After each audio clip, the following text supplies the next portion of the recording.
La communauté gacha est en train de sombrer pour bien des raisons et on va en aborder dans la vidéo. Ce que je dis n'est absolument pas complet et je le sais très bien. Donc si vous avez des infos, dites-les moi en commentaire. Merci de rester poli en donnant votre avis. Ouais, alors installez-vous correctement parce que la vidéo va être extrêmement longue. Et d'ailleurs, cette vidéo contient de la promotion aux drogues, du nazisme, du racisme, de l'homophobie, du gacha hit, des gens qui fake leur mort, de la pédophilie, des groomers, des demandes de nude et beaucoup d'autres choses assez limites. Avant de débuter la vidéo, laissez-moi procéder à un petit rappel. Gacha Life est un jeu vidéo de rôle qui permet aux utilisateurs de créer et de personnaliser des personnages de style anime sur un appareil mobile. Gacha Life, il est sorti en 2017 pour la version bêta et en octobre 20 2018 pour le jeu actuel. C'est un jeu créé et développé par Lumin. Par la suite, il a aussi créé Gacha Club et Gacha Life 2 ainsi que d'autres versions que je ne connais pas. Énormément de gens ont découvert le gacha pendant le Covid et d'autres bien avant ou bien après. Excusez-moi si j'ai la voix qui flanche un peu, mais bref. Si vous venez de ma chaîne TikTok, vous devriez savoir que j'ai déjà parlé du fait que je détestais les trends gacha particulièrement. Pour la simple et bonne raison que c'est toujours la même chose, sous le même angle. La seule chose qui change, c'est la manière d'éditer les personnages. Mais sinon, l'idée reste la même. Au commencement du gacha, les gens ont inventé le gacha hit. Le gacha hit, ouais, c'était dans les warnings, fallait voir. Le gacha hit, qu'est-ce que c'est? Alors le gacha hit, c'est sexualiser un personnage. Mais ça, on en reviendra après. Et oui, encore de l'attente, vous m'adorez, je sais. On va entrer dans le centre de la vidéo. Si vous êtes un fan venu défendre vos idoles, vous pouvez skipper la partie qui vous concerne. Ah, et au fait, je vise uniquement les gacha-tubeurs anglophones car c'est eux qui ressortent le plus. On va commencer très directement. Laissez-moi vous parler de Vin. Si vous avez subi le truc, je tiens à rappeler que Vin, il a environ 17 ans et qu'il est donc mineur. Il y a peu de temps, il a annoncé qu'il allait quitter la commune gacha pour X raisons le 6 janvier 2024. Cependant, quelques temps après, il a supprimé la vidéo et a repris le contenu normal. Bon, vous vous en doutez, s'il est problématique, c'est pas pour rien. Et d'ailleurs, en faisant le script de cette vidéo, j'ai appris, apparemment, il aurait fait la promotion de drogue. Et oui. Non mais au secours. Help, il a 17 ans les gars, il a 17 ans.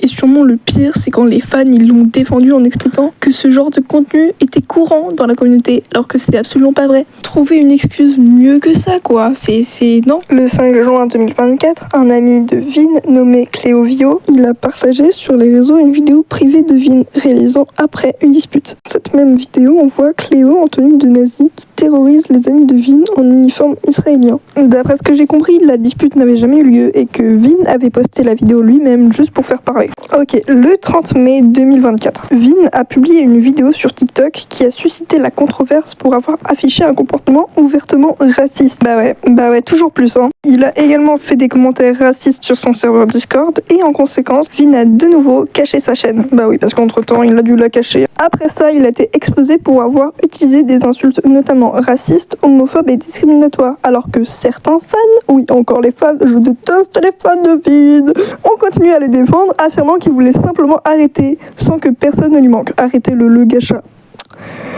Ouais. Et beaucoup d'autres ont été fortement en désaccord avec cette défense, qui est un peu merdique, on va pas se mentir.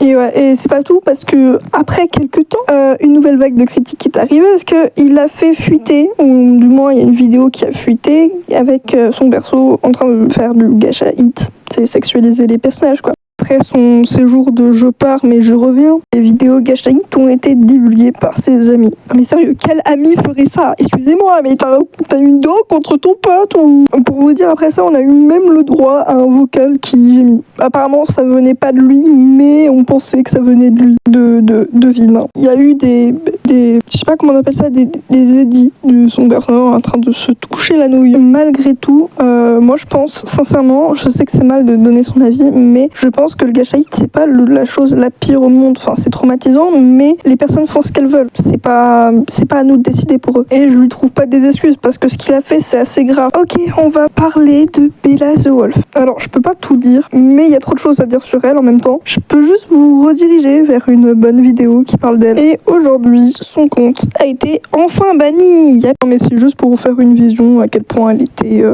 terrible. On ne pourra jamais faire pire que Bella the Wolf, mais il y a Otama. Otama, c'est qui? Otama est une gachatubeuse connue sous le nom de Otama Vex. Le 14 juillet, je ne sais pas combien, Otama est décédée d'une crise d'asthme. L'ambulance n'est pas arrivée à temps et ça, c'est la version qu'on nous a offerte. Si seulement c'était vrai. Il y a une vidéo qui a été expliquée par son copain, enfin... je sais pas qui c'était, mais bref. Sauf que tout ça, c'est du pipeau. Otama est revenu en s'excusant d'avoir fake sa mort, même si le geste reste grave, je pense vraiment que c'est la moins pire.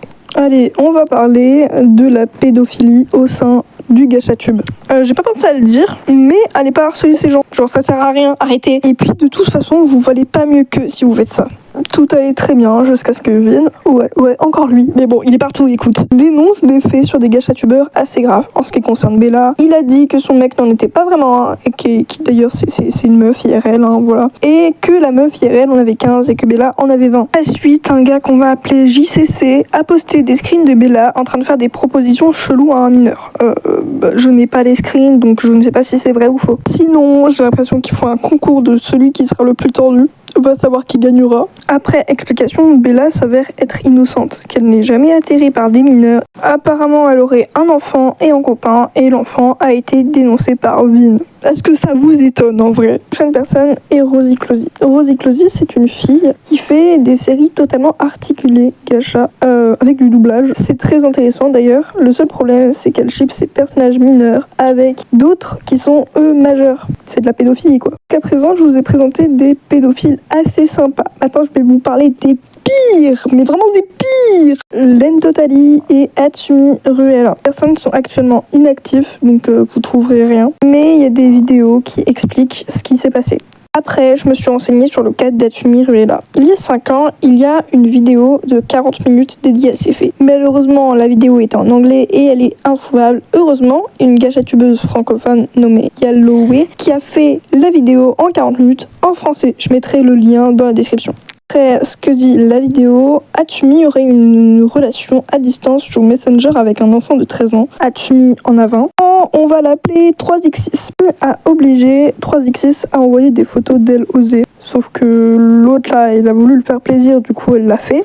Si 3x6 osait lui dire non ou un truc dans le genre, Atsumi lui faisait du chantage au suicide et la menaçait psychologiquement. N'oublions pas que quand même 3x6 a 13 ans. Cette relation a fini par empirer et 3x6 a fini par en avoir marre et lui a dit ouais en fait j'aimerais bien qu'on se sépare. Sauf que Atsumi elle a dit ouais mais non mais c'est de la trahison en fait.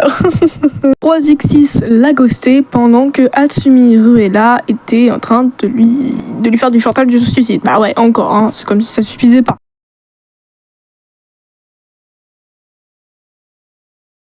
Len Totally s'est passé vaguement la même chose. Lui en avait 23 et sa victime en avait 14. Accusé de grooming, le grooming c'est le processus par lequel un adulte aborde intentionnellement un mineur et le manipule à des fins sexuelles. Bah ouais bien sûr. Le grooming est illégal. Cette histoire s'est passée sur Discord. Il y aura plus d'infos dans la description, donc si vous voulez aller les checker, il n'y a pas de souci. Je vous mets des liens de vidéos que j'ai cités dans la vidéo. Bien sûr, je le rappelle, n'allez pas harceler ces personnes s'il vous plaît. Et dites-moi, est-ce que d'après vous, la communauté gacha va finir par s'écrouler? Sur ce, à plus!